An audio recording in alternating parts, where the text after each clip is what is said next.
Perfecto, entonces, adelante. Bueno, antes que nada, profesor David, fue un placer escuchar su presentación. Creo que planteó una problemática clave y está analizando una problemática clave porque todas estamos preocupados por el futuro de la humanidad, del planeta. Y por supuesto, el socialismo está en nuestra visión como uno de los sistemas y tal vez el único sistema que tenemos para resolver esos desafíos a los que nos enfrentamos. Pero a partir de su presentación queda claro que, que hay muchas ecuaciones que tenemos que resolver. Hay muchas formas distintas de entender la situación actual y de las posibilidades. Leí unos artículos que escribió usted y una oración que escribió usted es muy interesante, tiene que ver con el capitalismo. Usted dijo que el capitalismo es un sistema tenaz que evoluciona de diferentes formas para mantener su existencia y para derrotar o absorber a sus adversarios. Yo creo que esa es una afirmación muy sólida, muy fuerte para describir el capitalismo y muy real, diría también, porque de cierto modo entiendo a partir de su análisis que el capitalismo puede absorber, que absorbió esta minoría que estaba en los altos cargos del Partido Comunista en la Unión Soviética y que estas personas fueron capturadas por por esta idea de la ganancia personal, pero esta es una idea clave del capitalismo. Entonces, uno de los desafíos a los que nos estamos enfrentando en relación con este punto al que hago referencia es la forma en que los medios masivos están dominando la manera en que parte de la sociedad, al menos en el hemisferio occidental, entiende y analiza la sociedad. Me gustaría que entonces abordara este punto en particular y también un punto que creo que es muy importante, si bien usted considera que no es lo que decía, es que usted mencionó que la Guerra Fría no es un factor determinante a través del cual se desarrolló la economía soviética. También mencionó que los consumidores no tenían el poder para poder poner los bienes de consumo como prioridad. Por supuesto, estoy de acuerdo en que es importante analizar el poder que tienen aparte de la sociedad, pero ¿no piensa que hubo algunos factores externos que también determinaron la forma en que el presupuesto se disponía o se utilizaba? El tema de que el capitalismo es un sistema tenaz, y sí, claramente lo es, ha sobrevivido muchas crisis en su larga historia de vida. Y lo ha podido hacer a veces a través de la represión y otras veces a través de la reforma. Luego de la Segunda Guerra Mundial, cuando los partidos socialistas crecían cada vez más, tenían más popularidad en todo el mundo, los capitalistas se vieron amenazados, entonces así hicieron una reforma bastante significativa y durante 25 años después de la Segunda Guerra Mundial en Europa Occidental y en Norteamérica, hubo una forma democrática del capitalismo que fue mucho mejor para los trabajadores que la forma anterior, más cruda, pero en el 80 se revirtió esto. Es una larga historia en realidad. sí, se destruyó el estado de bienestar, ¿no? El movimiento socialista no ha podido sobreponerse a estas herramientas que ejerce, que implementa el capitalismo, la absorción y la reforma, pero eso no significa que vaya a tener éxito para siempre el capitalismo. Con respecto a su comentario de que los líderes soviéticos fueron capturados por el capitalismo y y que esto es parte del contexto internacional, bueno, es significativo que muchos de los intelectuales del Partido Comunista, incluidos los que descendían de los líderes de la Revolución de 1917, se, se enamoraron, diría, del capitalismo, como se casaron con personas de la élite soviética. Y los amigos de las esposas de estos hombres de esta generación no les gustaba el socialismo, les gustaba el capitalismo. Entonces el mundo era un mundo capitalista en su mayoría, había capitalismo en el mundo y era una ideología muy fuerte. La ideología del capitalismo, la creencia de que la propiedad privada es la única forma para llegar al éxito económico empezó a penetrar en la inteligencia soviética. Un intelectual del Partido Comunista era nieto de un líder militar de la revolución, en realidad de la guerra civil, un funcionario que luego fue autor de libros para niños y su nieto, el nieto de este hombre, estaba en la junta editorial del diario del Comité Central del Partido Comunista y había sido defensor de perfeccionar la planificación centralizada a través de técnicas matemáticas.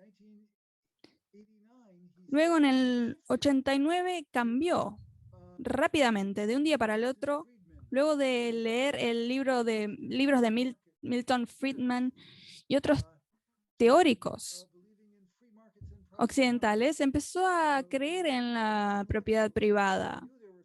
Estos intelectuales sabían que había algunos problemas con la planificación soviética y se agarraron a esta idea de que la solución era el capitalismo. Entonces, vivir en este mundo capitalista, por supuesto, tuvo una influencia en el fin del sistema soviético, pero el proceso fue interno. Nadie le pagaba, la CIA no le pagaba a esta gente. Muchas personas dentro por ejemplo, la dieta de Brezhnev se hizo empresaria, el nieto de Susov, el ideólogo mayor del Partido Comunista de los 50, se convirtió en alguien capitalista. Entonces, hubo una transformación masiva de muchos miembros del liderazgo comunista. ¿Y qué pasa con los medios de comunicación masivos? Los medios masivos son muy poderosos en la sociedad contemporánea. Pero lo que suele suceder en tiempos de crisis, cuando hay una amenaza para el sistema, suele haber sistemas alternativos. Y en el caso de los últimos años de la Unión Soviética, los medios de comunicación se dividieron. Muchos de estos medios se transformaron en procapitalistas, otros viraron hacia el nacionalismo y a otras formas. Entonces hubo una lucha dentro de estos medios de comunicación, pero los más influyentes fueron abordados por los procapitalistas. Fueron controlados por periodistas, personas que eran procapitalistas y controlaban en los periódicos y la TV. En un mundo capitalista es cierto que los medios de comunicación masivos son en su mayoría capitalistas, pero en un momento en donde hay cada vez más oposición al capitalismo, se pueden crear medios alternativos que pueden competir con los medios capitalistas. Las personas no forman sus ideas completamente a través de los medios, sino también a través de sus experiencias directas. Las personas experimentan la explotación del capitalismo. Eso siempre ha sido la base de los crecimientos de los movimientos socialistas. Y otro punto que usted planteó es la Guerra Fría.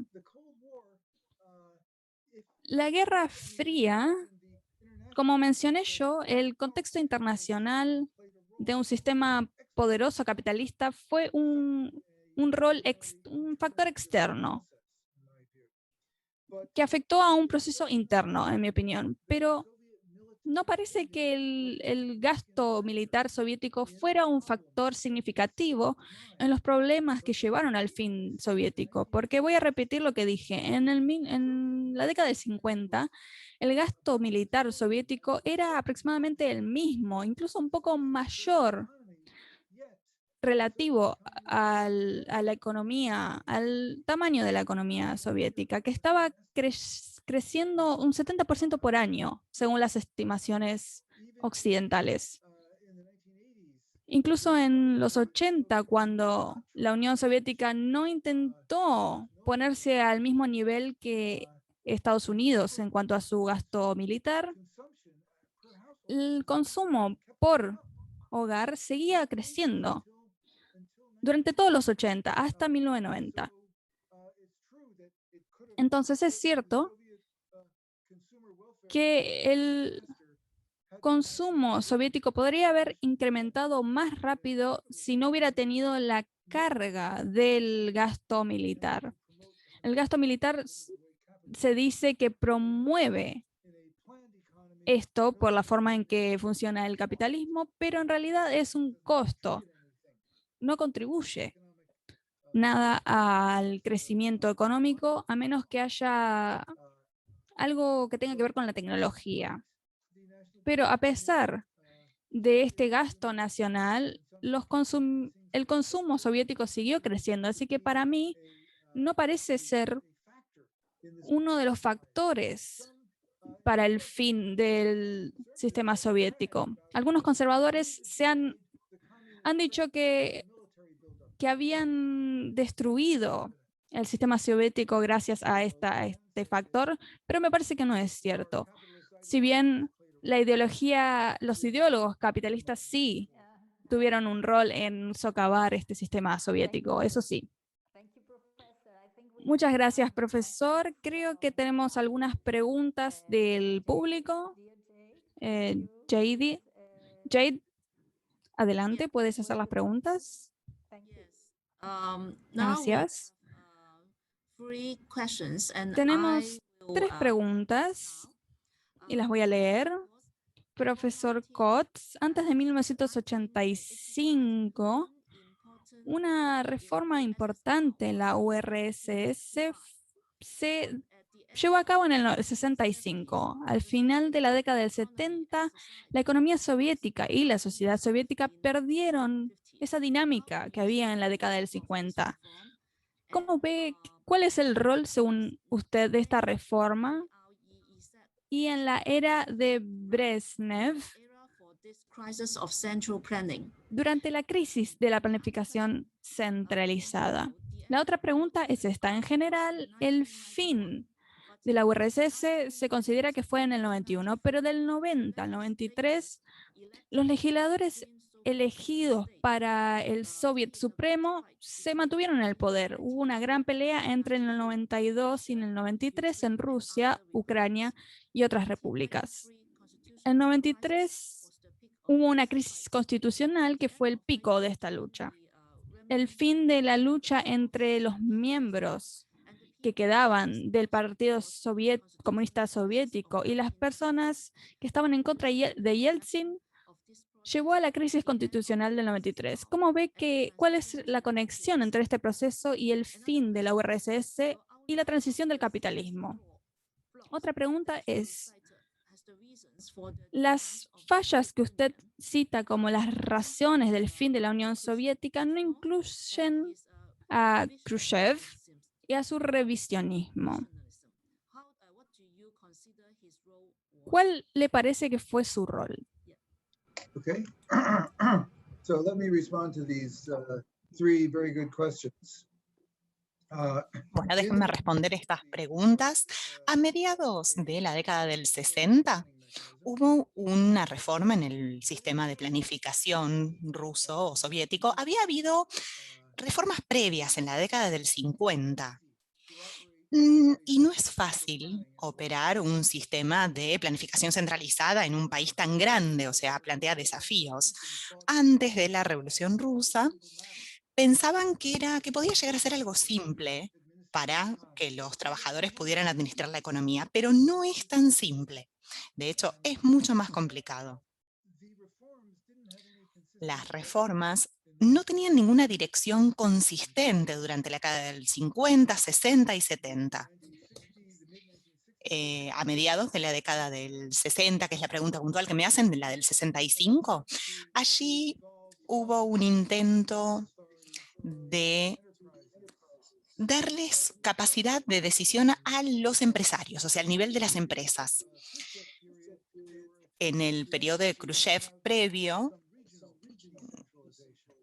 había un criterio de descentralización.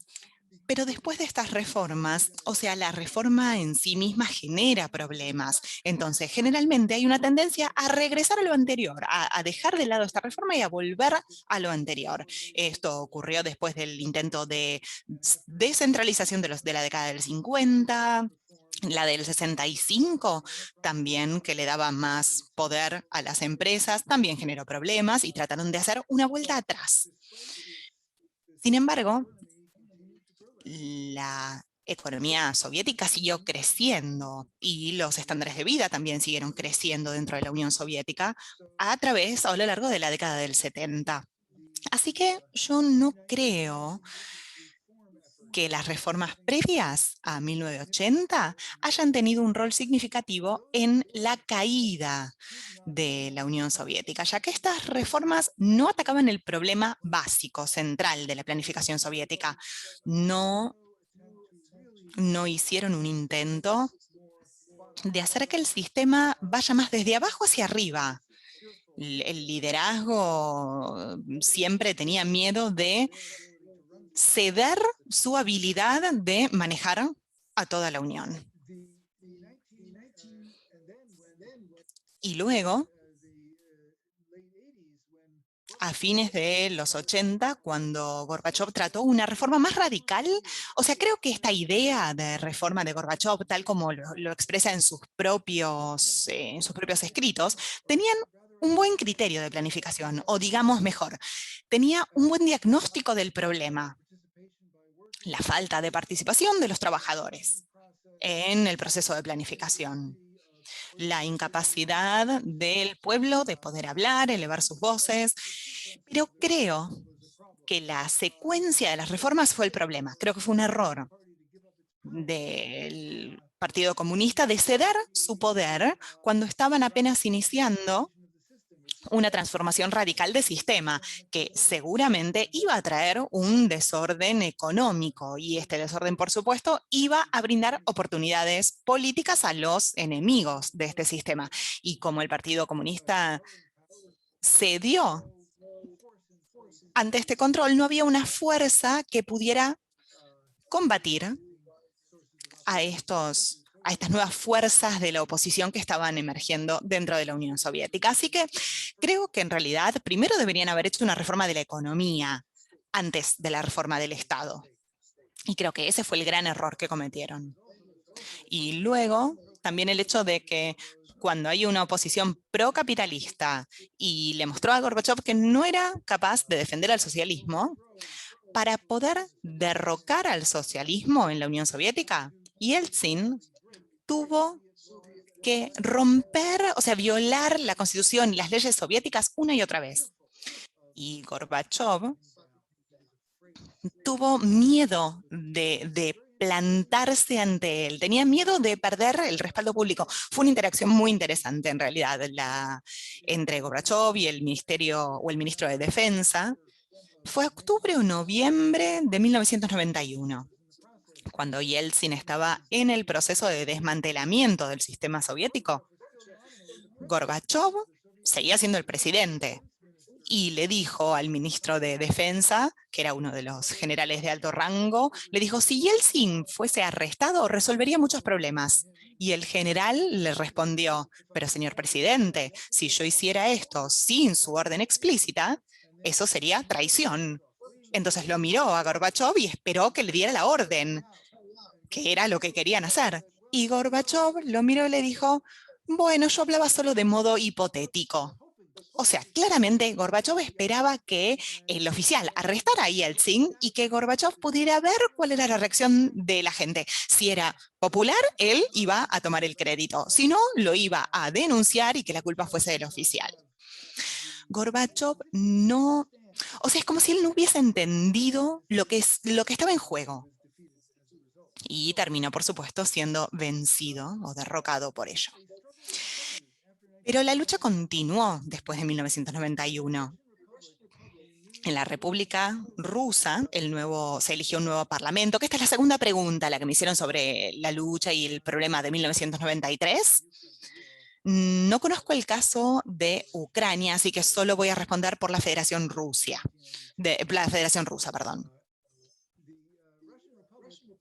La República Rusa tenía un parlamento, técnicamente se llamaba el Congreso de Diputados del Pueblo, que tenían soberanía, habían sido elegidos en 1990 con elecciones libres, justas, y por eso en 1991 Yeltsin había sido elegido presidente por voto popular. Él nunca mencionó su plan de incorporar el capitalismo, esto en realidad, como el nacionalismo étnico ruso, no lo mencionó siquiera. Aprovechó lo que ocurría con otras naciones y pidió una reforma rápida para mejorar la calidad de vida, pero nunca dijo cuáles eran los pasos, qué iba a hacer. Con lo cual, Yeltsin era el presidente cuando ya era presidente Yeltsin en 1992, el Parlamento tenía el poder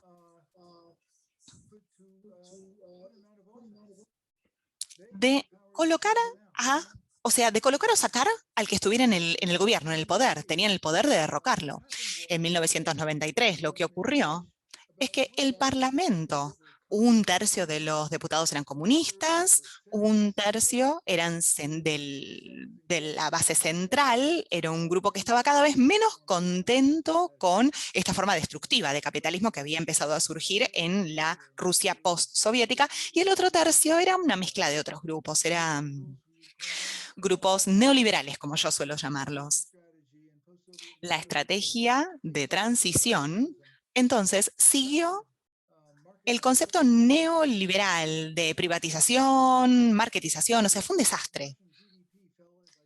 El PBI cayó un 50% y hubo una depresión que duró un año entero, un desastre total. Esto hizo que los del área central fueran para el lado de Yeltsin.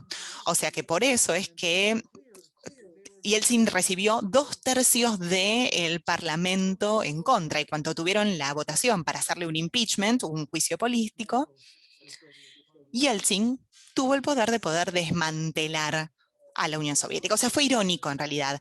En ese momento, en septiembre de 1993, en aquel momento se referían al desmantelamiento de un parlamento elegido de forma libre y de la victoria de la democracia finalmente en Rusia, y llamaron al parlamento como el parlamento de la era soviética, aunque era el mismo parlamento que había elegido a Yeltsin como líder de ese mismo parlamento. O sea, era pura propaganda política. Los poderes aseguraban la transición al capitalismo, los mismos poderes que estaban antes, y la estrategia neoliberal. En mi opinión, si el parlamento hubiese tenido más poder, hubiese prevalecido por sobre el presidente Yeltsin. No es seguro qué es lo que hubiese ocurrido, pero sería posible que la Rusia postsoviética hubiese vuelto a un camino socialista o quizás hubiese cambiado a una transición con mayor base en el Estado al capital. También hubo otro hecho con Yeltsin cuando ocurrió la crisis financiera rusa en 1998. Fue tan desastrosa la parte financiera, o sea, el colapso financiero. Yeltsin estaba negociando en ese momento y el Partido Comunista y sus aliados en aquel momento tenían mayoría en el Parlamento. Piensen que en 1991 tenían solo un tercio, pero en el 98 tenían aliados, o sea, tenían la mayor cantidad de los escaños dentro del Parlamento ruso. Con lo cual, hubo una negociación para que Yeltsin renunciara con la promesa de inmunidad ante cualquier juicio político. Y los comunistas tenían un programa, primero un programa anticrisis, parecido al New Deal estadounidense para revivir a la economía, seguido por un retorno a la construcción de una forma democrática del socialismo basado en las propiedades y en la planificación económica. Pero los líderes del Partido Comunista eran tan cautos como Gorbachov había sido. Y en vez de permitirle a Yeltsin seguir como presidente, y aceptaron en realidad al nuevo primer ministro, que era más central, y algunos meses después Yeltsin se recuperó, despidió al primer ministro y siguió dominando a la República Rusa. La Constitución, que me hacían otra pregunta con respecto a la Constitución, a la crisis constitucional. La Constitución que se impuso en Rusia en 1993, después de desmantelar el Parlamento, fue una maravilla, no se compara con ninguna otra constitución. En 1993, la Constitución rusa creó una república presidencialista en donde todo el poder estaba en las manos del presidente. Después de 1993, la constitución oficial, que solo fue adoptada por un voto comprado, un voto arreglado, creo que fue en diciembre del 93, si no me equivoco, la nueva constitución dijo que a partir de ese momento, si el Parlamento no tenía confianza en el presidente, podía desmantelarse el Parlamento y ser reelecto, en lugar de desmantelar o de derrocar al presidente. O sea, era increíble. Se lo llamó Duma, como la era zarista después de la primera revolución. Ahora, después me preguntan sobre Khrushchev. Existía la posibilidad de que volviera en 1998, después de esa fase, pero no se materializó. Y la pregunta con respecto al revisionismo de Khrushchev es una pregunta compleja esta, ya que Khrushchev, a comienzos de la década del 50, denunció los errores de Stalin y, bueno, yo creo que tenía razón en realidad con respecto a la ejecución masiva de la mayoría de los líderes de la Revolución Rusa, que se creía que habían sido traidores a la Revolución Rusa, y creo que esto fue un problema para el socialismo ruso. Por supuesto que después estuvo la división con el Partido Comunista Chino, pero en mi opinión, creo que hubo partes positivas y negativas de la parte de Khrushchev, ya que creo que era un comunista muy dedicado, involucrado, pero que no logró resolver los problemas del sistema soviético de esa época. Creo aún así que fue útil realizar las negociaciones con Estados Unidos, tratando de evitar una guerra nuclear, que realmente era una amenaza en esa época.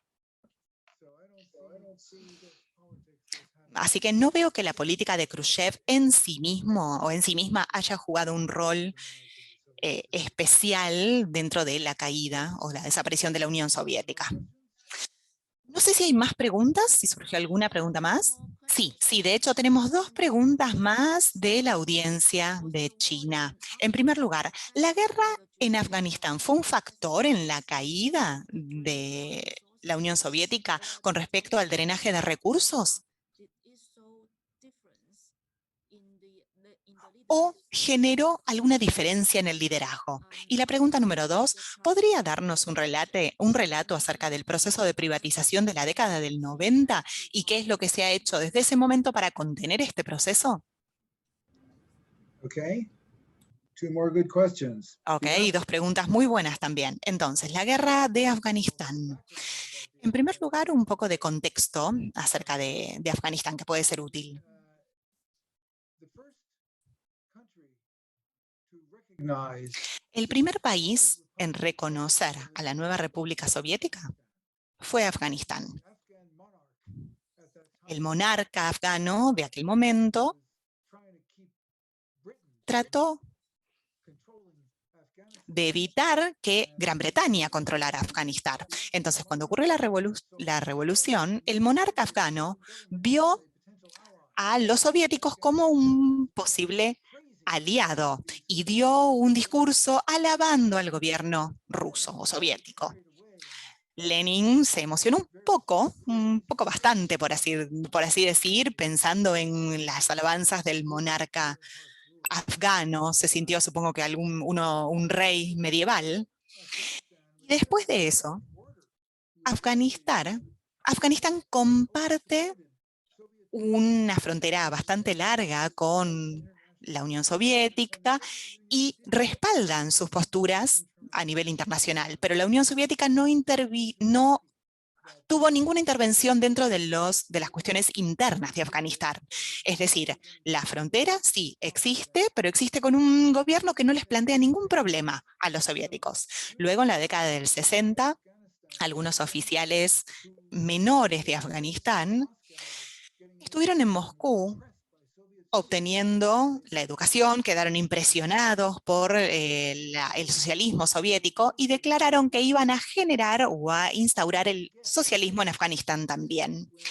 Yo creo que cuando Brezhnev escuchó lo que había ocurrido, es decir, que estos oficiales de bajo rango trataban o iban a tratar de generar socialismo en Afganistán,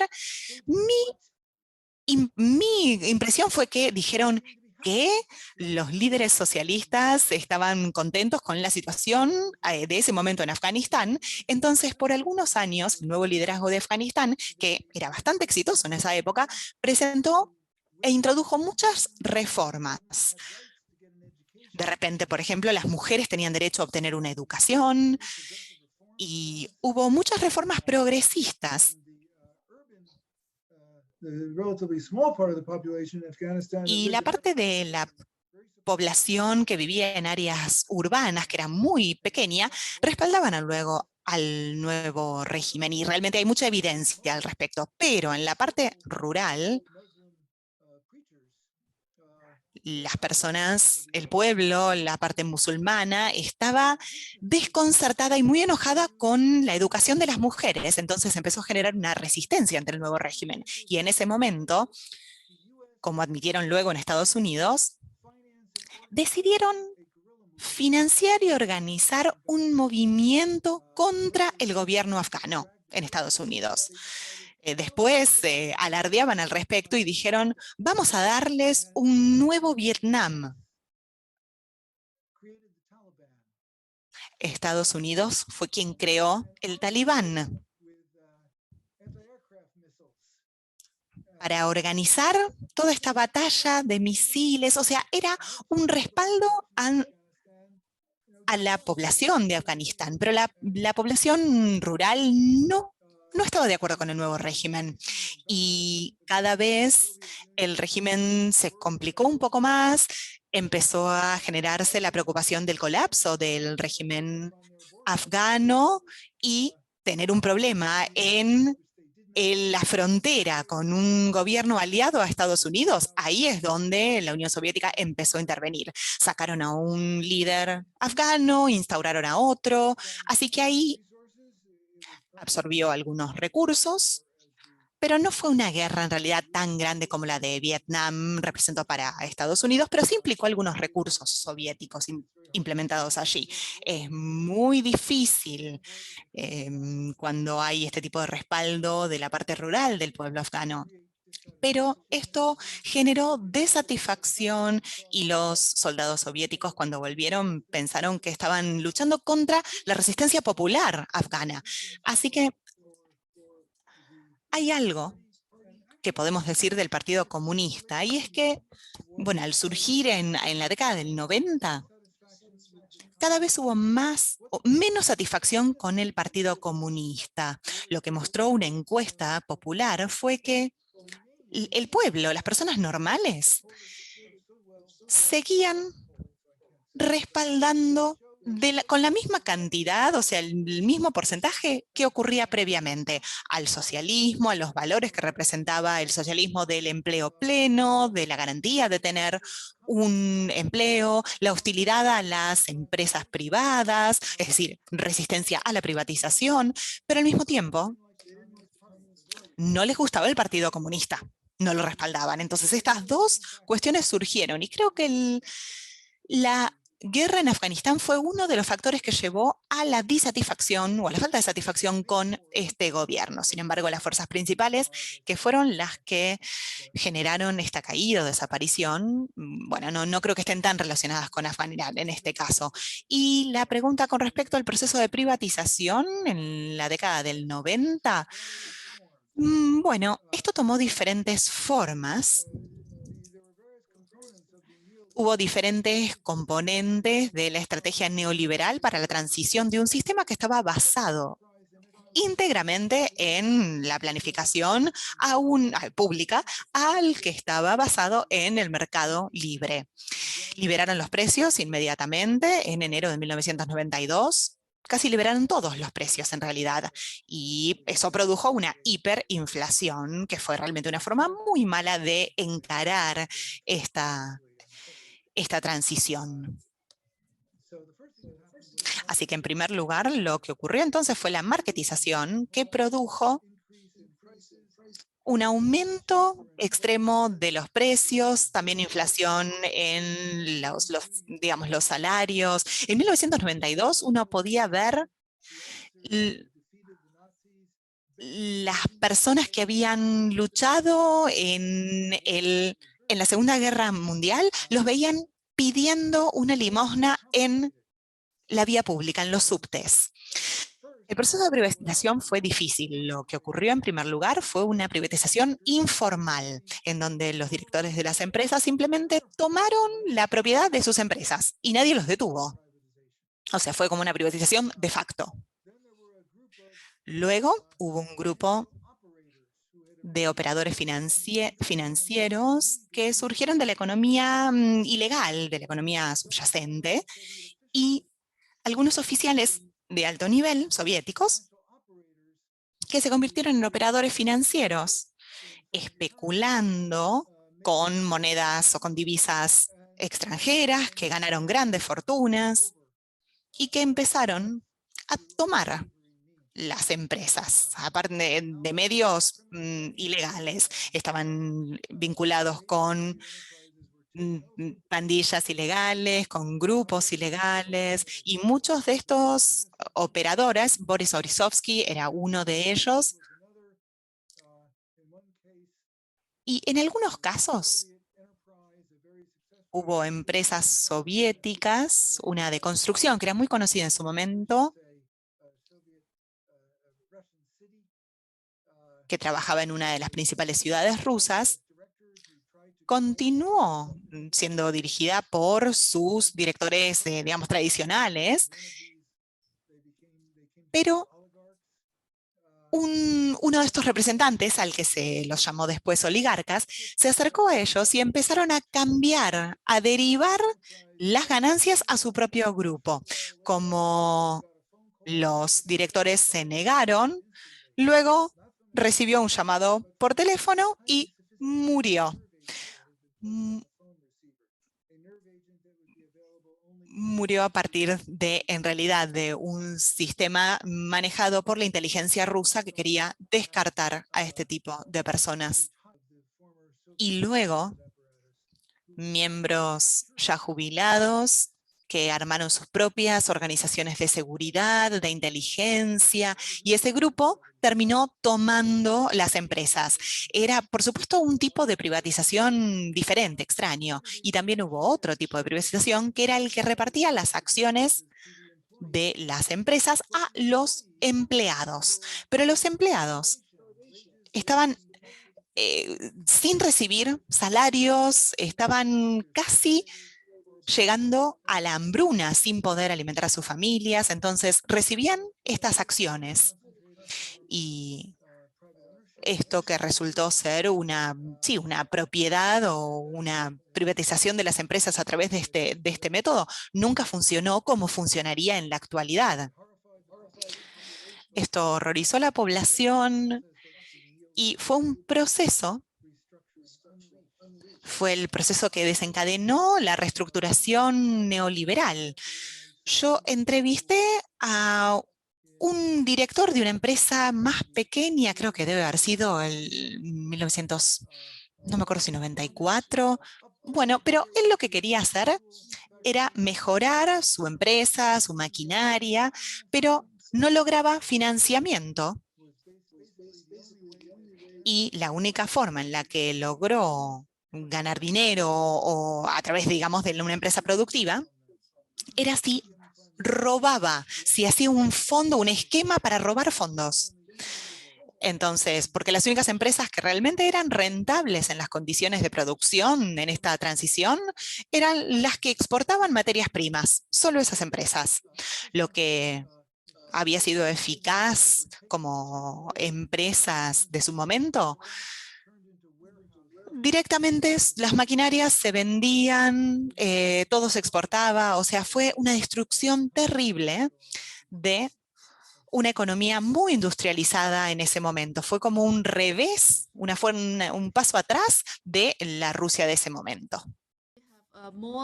Tenemos más preguntas del público de China. Una es, ¿qué lecciones ha tomado el presidente Putin del proceso del colapso soviético?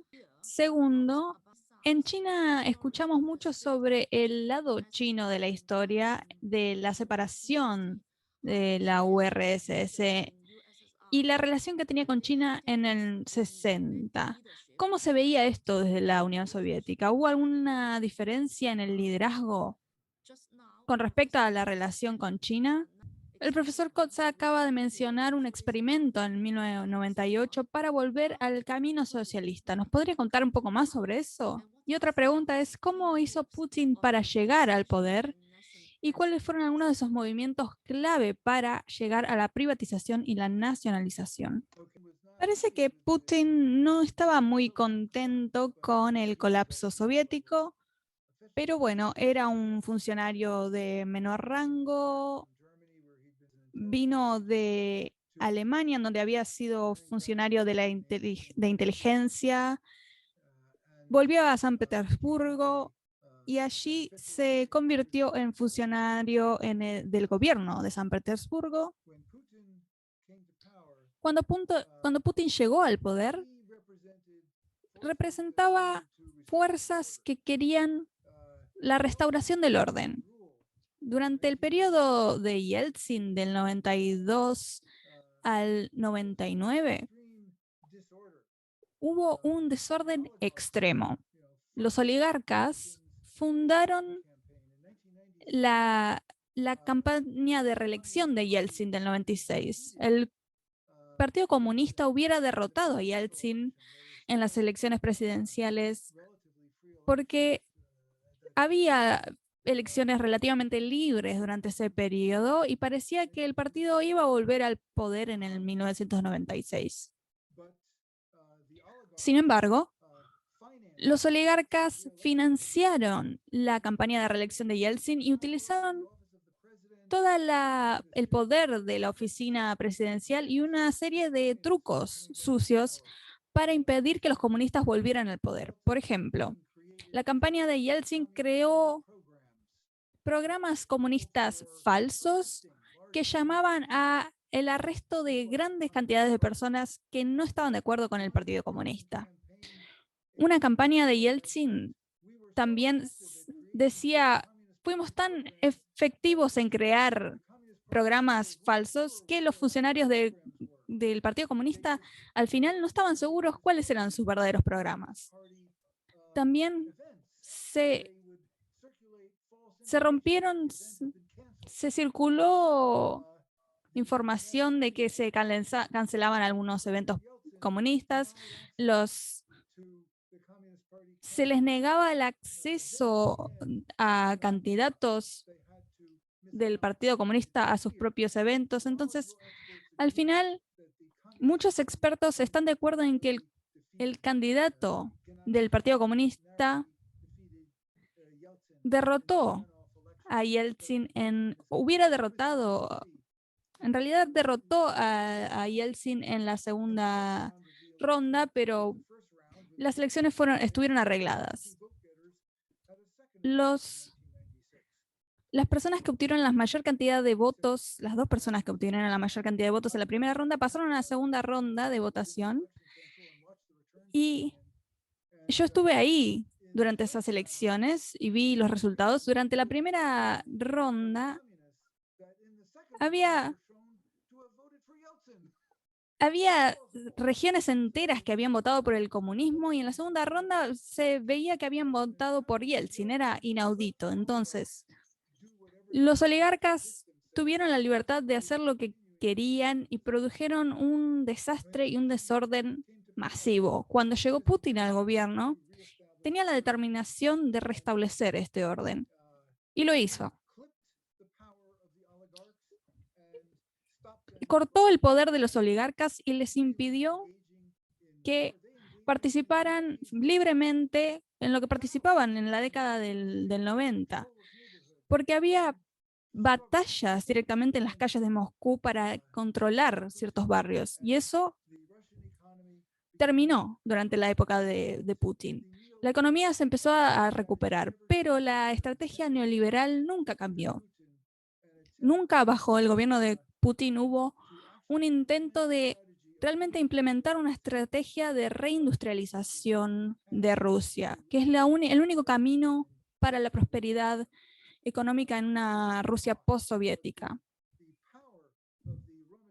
Pero el poder que tiene el sector de las materias primas es tan grande y que las grandes cantidades, las personas de las élites generan sus ganancias de este sector y no quieren que se utilicen para generar una industrialización, sino que están contentos con el modelo exportador actual. Rusia es como una versión gigante de Kuwait. Tiene millones y millones de personas y la exportación de materia prima genera muchísimas ganancias, pero no generan empleos, no generan un espacio para la población mayoritaria de Rusia. Es un sistema desastroso. En cuanto a la relación con China, diría que no estoy al tanto. Nunca estudié realmente el Partido Soviético Comunista y su posición en el momento en que hubo esta división con respecto a China. Sí sé que hubo algunos problemas con el posicionamiento de Khrushchev y con el posicionamiento que tenía el liderazgo chino de la época. Creo que Khrushchev tuvo razón en involucrarse en una negociación para el control de armas, pero que hubo una tendencia por parte de Khrushchev a ignorar la necesidad de una revolución en contra del capitalismo. Y luego me parece que eso se convirtió en un problema gigantesco cuando Gorbachev quiso reformar el sistema socialista. Gorbachev hablaba de los valores universales Y me parece que eso fue un error. Había valores capitalistas y valores socialistas, y hay una gran diferencia entre estos valores. Entonces, una cosa es negociar con los países capitalistas. China incluso empezó a hacerlo, por supuesto. Terminó negociando con Estados Unidos y me parece que eso es lo correcto. Pero no habría que haber, pero no cedieron el entendimiento marxista de su sistema. Por supuesto, esperamos que esto no se torne en un conflicto militar. En cuanto a los eventos de 1998, fue un desarrollo significativo. Las contradicciones que había entre el desarrollo postsoviético de la economía maduraron, y el sector financiero que estaba atrayendo muchísimas cantidades de capital a su sistema colapsó de un día para el otro. Este sistema próspero comenzó a declinar dentro de la economía. La economía colapsó en ese momento, y el coautor de mi libro, Fred Weir, era amigo del piloto jefe de uno de los grandes oligarcas de la Rusia postsoviética, y Fred escuchó que cuando llegó esta crisis financiera, el oligarca le dijo al piloto que tuviera el avión listo, porque estaba listo para escaparse. Los oligarcas estaban listos para huir hacia sus riquezas que estaban en el exterior. El Partido Comunista no forzó al liderazgo a renunciar. El líder del Partido Comunista acordó algunas concesiones con Yeltsin, y ahora no me acuerdo el nombre del primer ministro que está en mi libro, pero no me puedo acordar su nombre. Tal vez alguien lo pueda poner en el chat. El nombre del nuevo primer ministro. Bueno, el funcionario del Partido Comunista quedó a cargo de la política económica, el segundo en este cargo. Y durante 6 meses, el gobierno intentó comenzar una reindustrialización, un programa anticrisis en Rusia. Y este fue el comienzo de la recuperación económica, pero Yeltsin también se recuperó de manera psicológica, y hubo un cambio de poderes en su oficina, echó al primer ministro, y ese fue el fin de esa oportunidad perdida. Un minuto. Primakov. Primakov, es verdad, gracias. Cuando uno llega a una cierta edad, se olvida de los nombres. Primakov era el primer ministro. Muchísimas gracias por recordarme, Ashley Damon. Está en mi libro, pero no me acordaba el nombre. Por último, la última pregunta. Bueno, en mi segundo libro, yo trato extensamente el tema de cómo Putin llegó a ser el presidente sucesor de Yeltsin. Yeltsin decidió renunciar y estaba muy, muy preocupado por la judicialización, por su encarcelamiento. Entonces, debido a todas las acciones que había implementado, y hay alguna explicación, hay especulación con respecto a por qué eligió a Putin. Una razón sería porque Putin estaba trabajando en la parte del gobierno que administraba la propiedad estatal. Era una de las instituciones más corruptas del gobierno ruso. Entonces, una teoría es que Yeltsin tenía información sensible con respecto a Putin que hubiera podido hacer pública si Putin se oponía a él luego de haber sido nombrado presidente, pero esa es una especulación simplemente. Entonces designó a Putin como primer ministro, Yeltsin, a final de 1999. Renunció y lo hizo presidente temporal Putin al principio no era muy popular, no era muy conocido, pero pudo establecer su identidad como defensor poderoso de la seguridad del pueblo ruso. En ese momento, en Chechnya, que era parte de la Federación Rusa, había habido una guerra independentista por parte de algunos separatistas y algunos chechenos habían plantado bombas en lugares militares rusos durante el periodo de elecciones antes de la elección en donde se eligió formalmente al sucesor de Yeltsin. Hubo un bombardeo en un apartamento dentro de un edificio de clase trabajadora. Y toda la evidencia apuntaba a que había sido perpetrado por el sucesor, la organización sucesora de la KGB. Luego de que la bomba explotara, que mató a muchas personas, en realidad antes de que explotara la bomba, algunas personas habían visto químicos en, en una parte del edificio y después de la bomba se encontraron residuos químicos en el sótano que mandaron a analizar.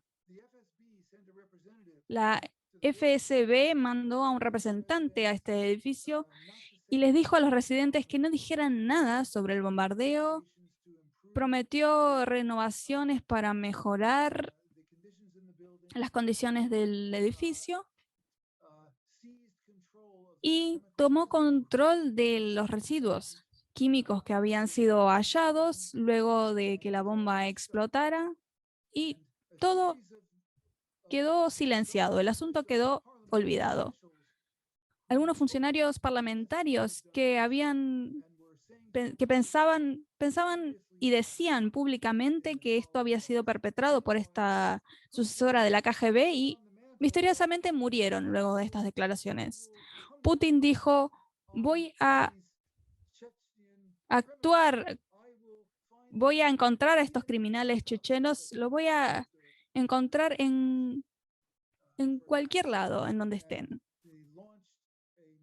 Y lanzó una campaña militar en contra de Chechnya que incrementó en gran medida su popularidad y entonces pudo ganar las elecciones presidenciales finalmente en Rusia.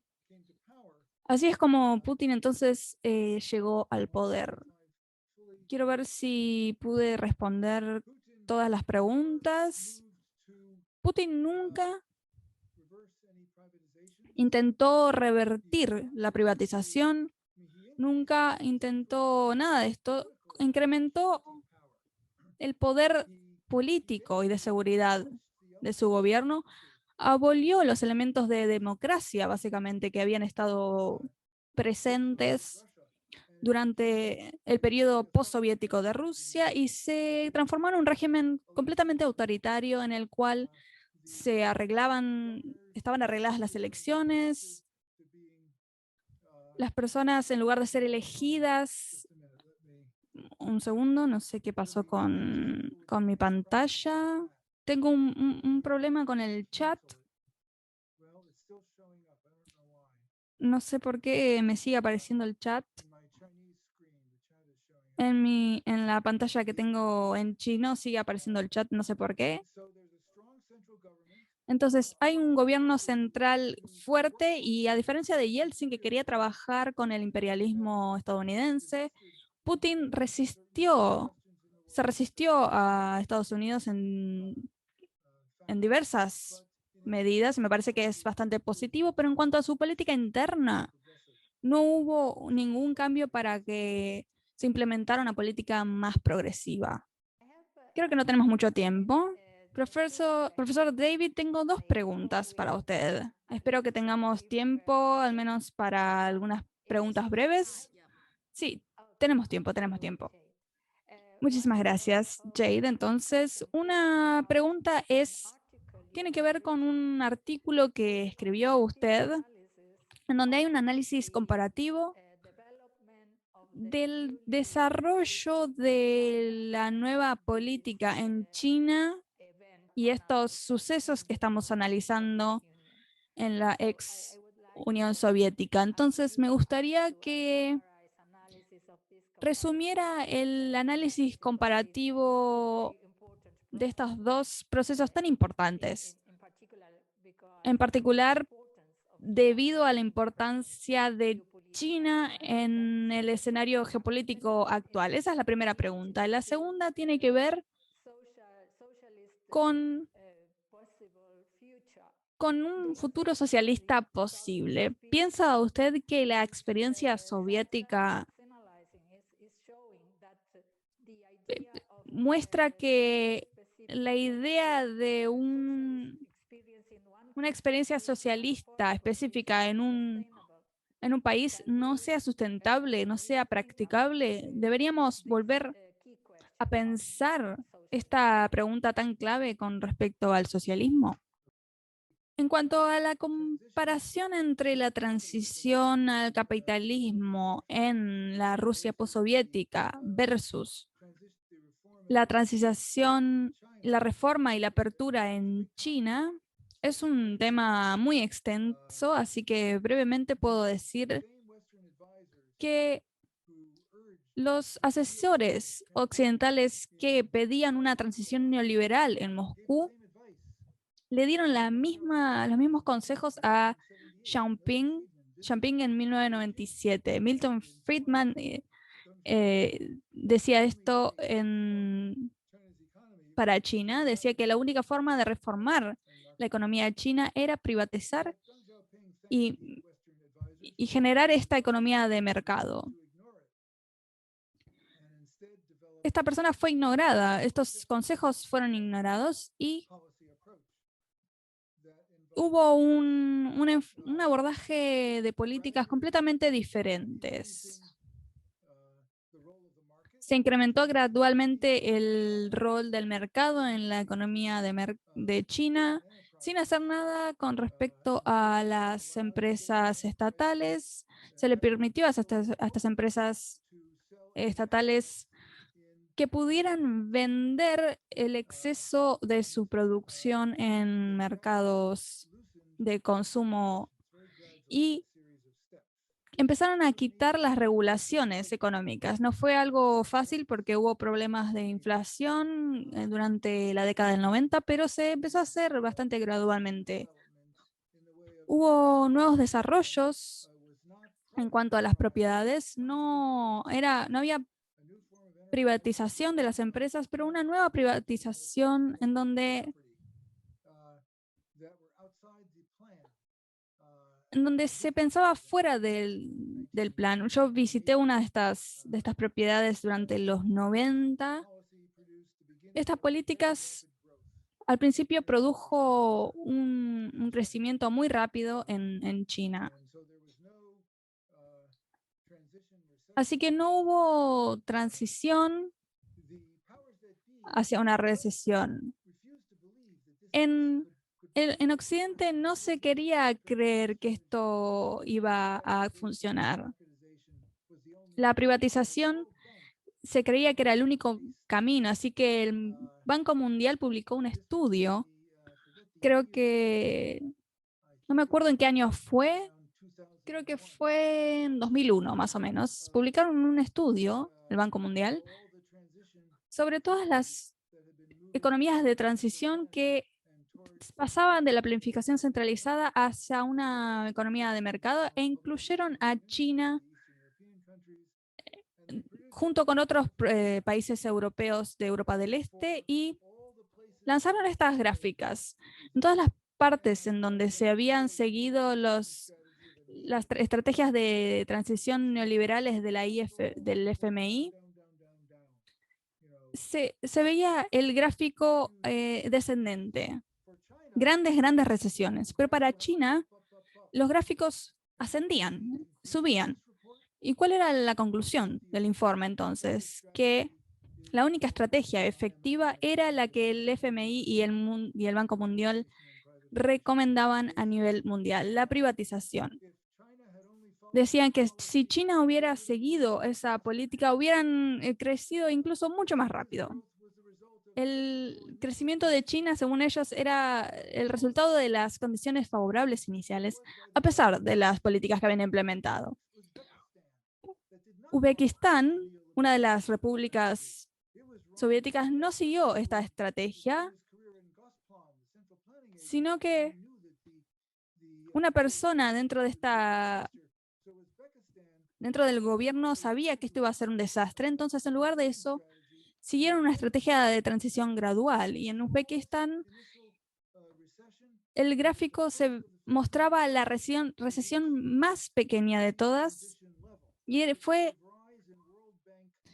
la que llegó a plantearle al FMI y al Banco Mundial una sorpresa de cómo habían obtenido el desempeño de crecimiento mayor. Era un misterio para ellos. China, por supuesto, siguió creciendo rápidamente, si bien creo que el rol de las empresas privadas que comenzó en los 90 a desarrollarse causa un problema potencial a largo plazo para la economía china, porque si se sigue el marxismo, sabemos que los capitalistas no van a reformar la economía china, y va a ser un desafío potencial para el futuro del socialismo en China. Ok, socialismo en un solo país. Bueno, esta idea, la transición, mejor dicho, del capitalismo al socialismo en todo el mundo en el mismo momento sería genial, pero no va a ocurrir, no podrá ocurrir. Esta no es la forma en la que ocurren este tipo de transiciones. Hoy en día el mundo está dividido en naciones-estado. Las economías dependen del poder político. El capitalismo no es un sistema económico nada más, sino que es político. Es un sistema de respaldo a los derechos de propiedad privada y de ciertas relaciones de mercado, incluyendo el derecho a explotar a los trabajadores. Y la transición del capitalismo al socialismo solo puede ocurrir dentro de los estados. Así que si no es posible tener socialismo en un país, bueno, no es posible. Sí es posible en realidad, porque durante 70 años fue posible en un país, en la Unión Soviética, y existió durante muchos años en otros países. O sea que el socialismo en realidad puede surgir individualmente en un país, pero no se puede imponer, no puede estar impuesto por una conquista en realidad. Finalmente, creo que el socialismo va a llegar a ser el sistema predominante del mundo, porque creo que representa la única solución para una vida digna para la mayoría de las personas. Y creo que la mayoría finalmente va a lograr organizarse como para plantear un sistema que cubra sus necesidades, pero va a pasar de manera individual, en algunos países individuales en primer lugar, y espero que Estados Unidos pueda ser uno de los primeros que realicen esta transformación, esta transición. Las encuestas en Estados Unidos recientemente mostraron que hay una mayoría de jóvenes, es decir, menores a 30 años, que tienen una visión favorable del socialismo y desfavorable del capitalismo. Así que creo que hay esperanza para el futuro del socialismo, en mi país por lo menos y para el mundo también. Así que Estados Unidos, justamente, si Estados Unidos se hiciera socialista, esto debilitaría el capitalismo en todo el mundo, porque por supuesto Estados Unidos es el de poder imperialista, capitalista por excelencia. Así que muchas gracias. Profesor, ¿sería suficiente para Estados Unidos que no sea imperialista? Con eso ya sería un gran paso, ¿no es cierto? Al menos desde mi punto de vista. Sí, estoy de acuerdo, pero creo que el país capitalista más poderoso no va a dejar de ser imperialista mientras siga siendo capitalista. Van de la mano. Sí, es cierto, es cierto. Sí, es muy cierto. Es que el imperialismo estadounidense, o sea, sabemos que no se va a poder eliminar del todo hasta no tener socialismo allí también. Exactamente, estoy de acuerdo. Estoy de acuerdo. Esto lo vemos incluso hoy en día en la administración de Biden, cómo pasó hacia la izquierda en la política nacional, política interna, y cómo en realidad pasa desde un punto de vista, digamos, más, claro, más imperialista desde el punto de vista internacional. Así que bueno, sí, es lo que se está viendo actualmente. Tenemos dos preguntas todavía en el chat. Una de Ashley. Pregunta cuál fue el rol de los asesores de Estados Unidos para el desmantelamiento de la Unión Soviética. Y otra pregunta que dice, el profesor Kurtz mencionó que la clase trabajadora no tenía ningún poder. ¿Bajo qué condiciones entonces la clase trabajadora podría pasar al primer plano de la historia? Bueno, los asesores de Estados Unidos jugaron un rol secundario porque en realidad los asesores no lograron tener este efecto en China. Quedaron afectados en la Unión Soviética porque, digamos, la situación estaba fértil como para oírlos, escucharlos. Yo hice una entrevista con John Fogliso, un hombre que era jefe de una de las misiones de Estados Unidos en la Rusia postsoviética. Perdón, de la misión del FMI en la Rusia postsoviética. Y él me contó un debate entre los economistas del FMI y los oficiales, los funcionarios principales de la Federación Rusa. Me contó que era una reunión en la que el FMI no tuvo ni siquiera que tratar de convencer al primer ministro de aquel momento, porque él estaba completamente de acuerdo con el programa neoliberal del FMI. Sin embargo, a fines de los 80, Yeltsin hizo 2 viajes a Estados Unidos. El primero fue financiado por una organización cubana contrarrevolucionaria basada en Nueva York, que hacía este tipo de inversiones para Yeltsin. Así que por supuesto, cuando llegó al poder, como para respaldar su poder también con respecto a Cuba.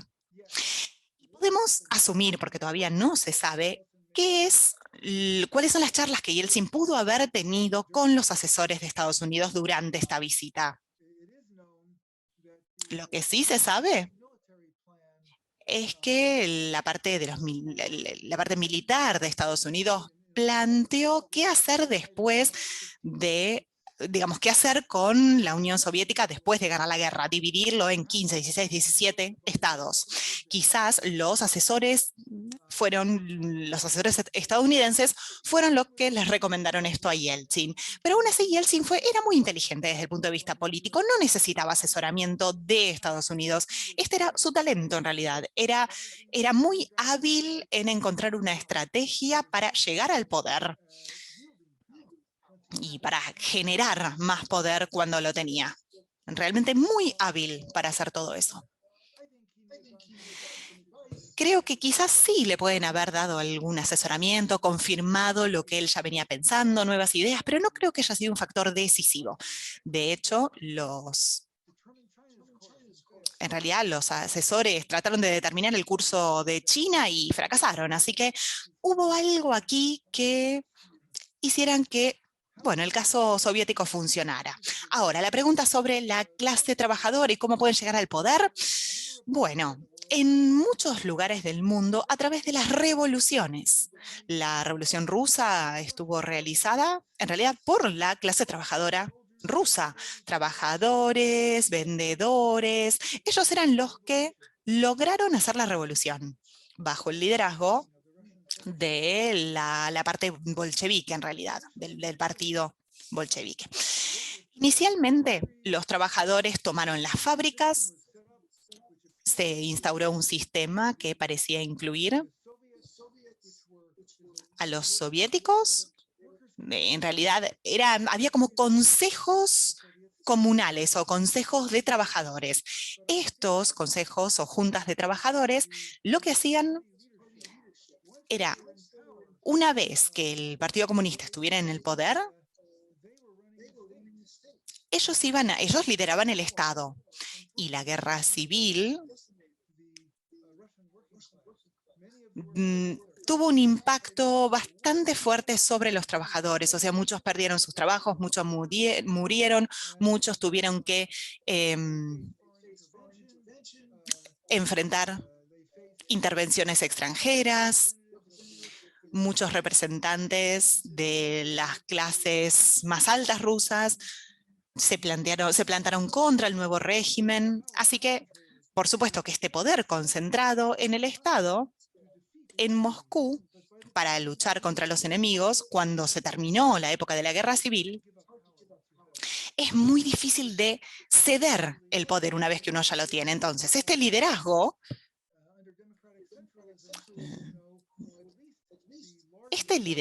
al menos los líderes principales, eran los que debatían las políticas y las votaban, pero gradualmente el poder se fue descentralizando. Creo que aquí hay un problema con respecto a la revolución armada, que tiende a producir un cierto caos en el que el poder suele gravitar hacia los principales o hacia este grupo de élite. Entonces, cada vez que se trata de derrocar a un régimen, hay muchos poderes informales de abajo hacia arriba. Es decir, si el liderazgo no tiene quien lo siga, no van a ningún lado.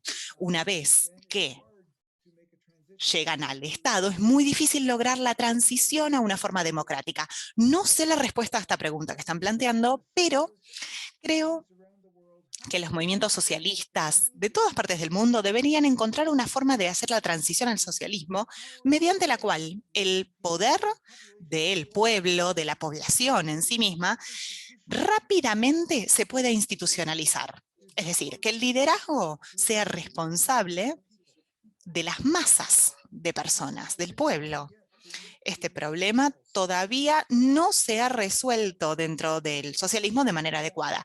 Francamente, creo que un socialismo futuro, y por supuesto que no creo que copiar la democracia burguesa sea la solución, pero creo que tiene que haber medios de comunicación independientes, no que sean posesión o que estén bajo el ala de los capitalistas, que presenten una variedad de visiones, de ideologías, que destaque problemas, que analice cómo se puede tener una forma democrática del socialismo, que informe a la población acerca de qué es lo que están haciendo los líderes y cuáles pueden ser los resultados de sus políticas.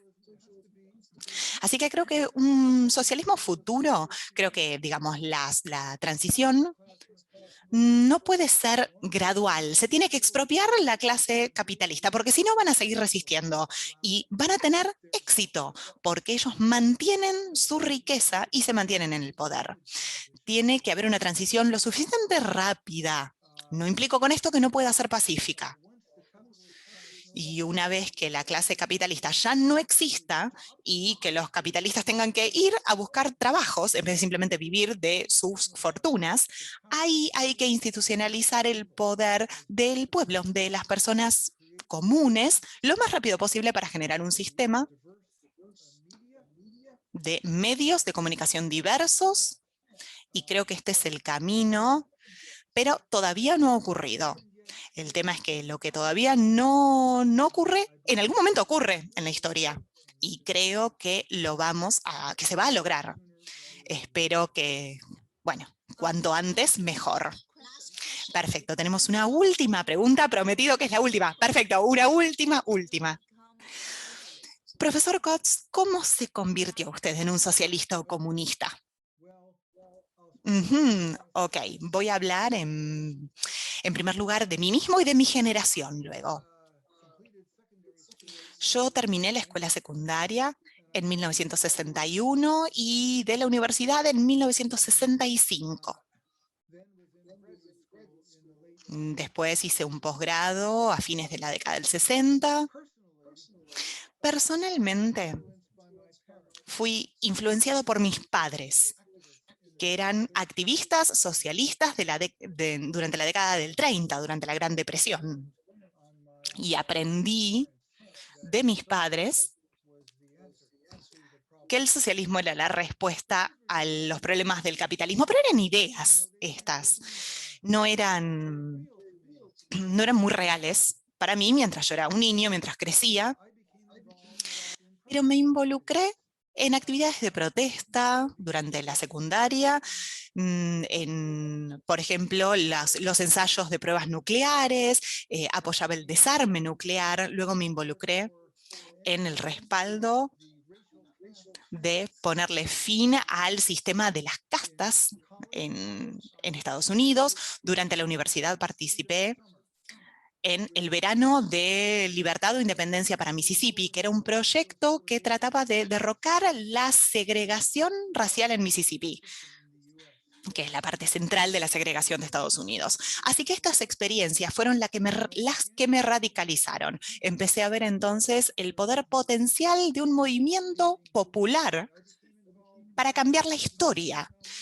Me incluí en el movimiento anti-guerra de Vietnam, como para tratar de hacer que la fuerza militar estadounidense saliera de Vietnam, y apoyé al movimiento de independencia vietnamita, que estaba liderado por marxistas, por comunistas, que también me influenciaron. Luego la Revolución Cubana, que me impresionó muchísimo. En 1968 pude ir, visitar Cuba y me impresionó muchísimo.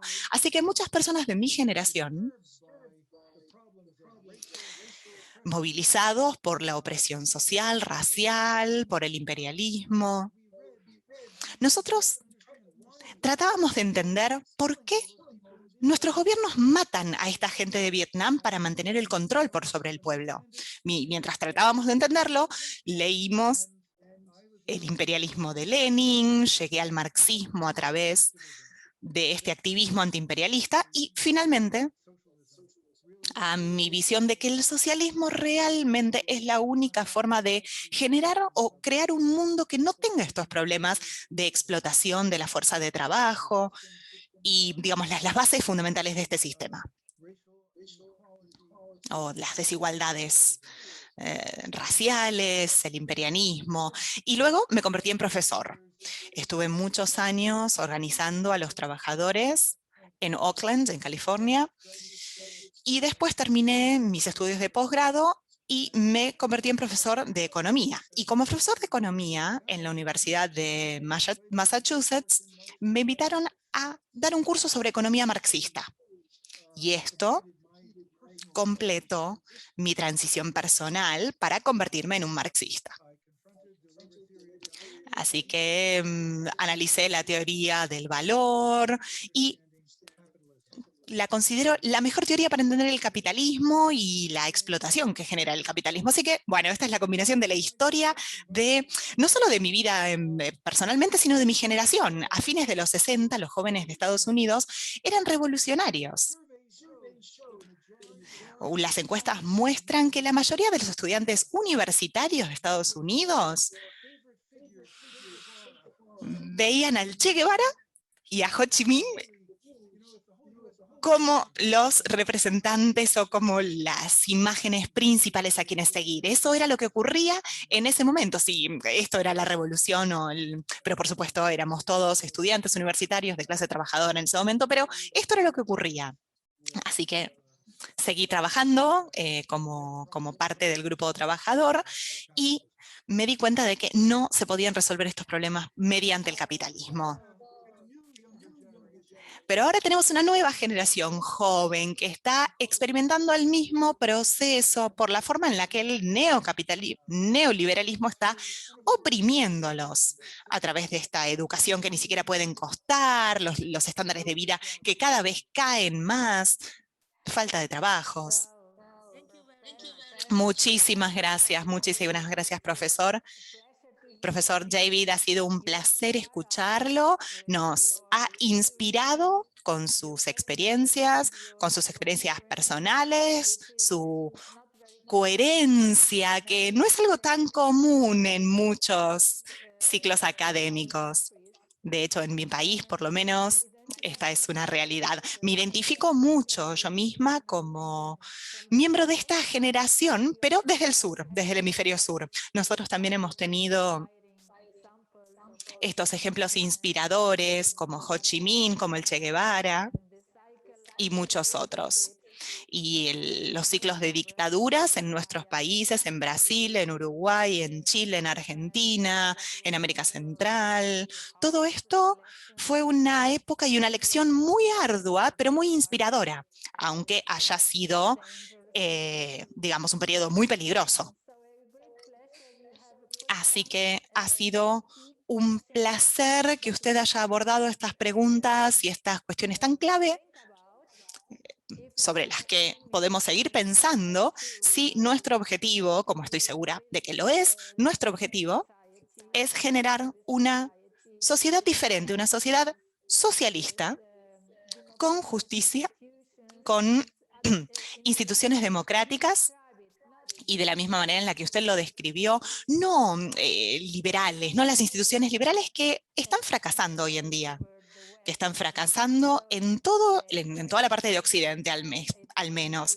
Así que desde mi lado, repito que es un placer haber sido invitada para moderar esta sesión junto con usted y poder participar en esta excelente presentación.